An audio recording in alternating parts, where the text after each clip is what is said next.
ఏడు స్పూన్లు కారం అయినాక ఒక స్పూన్ సాల్ట్, 2,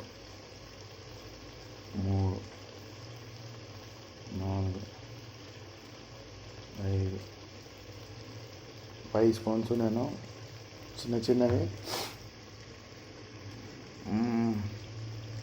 5 స్పూన్లు కారం అది సాల్ట్ వేసిన. దాని తర్వాత 1 స్పూను ధనియాల పొడి, 1 స్పూను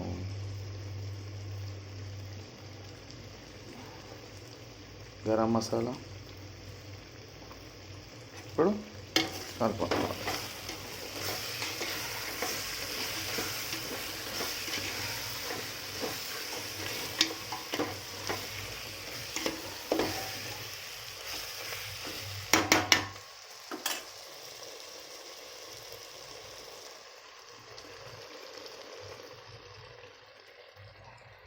ఇప్పుడు దీంట్లో కొంచెం కొత్తిమీర,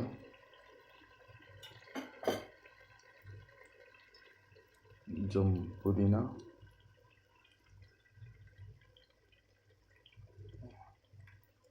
ఒక 4 పీసులు పచ్చిమిర్చి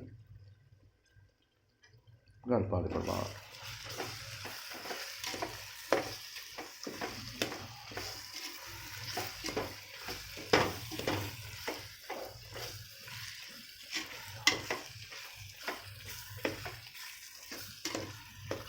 కలుపుతూనే ఉండాలి.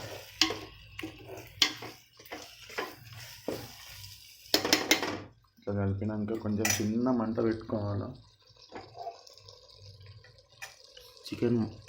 చికెన్ అంటే మాడకుండా ఉంటుంది, చిన్న మంట పెట్టుకోవాలి.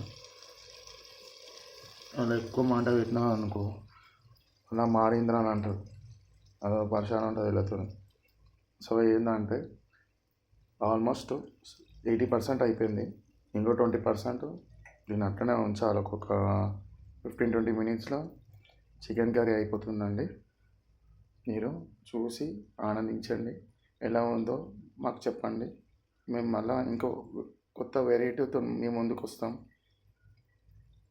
Signing off Kranti.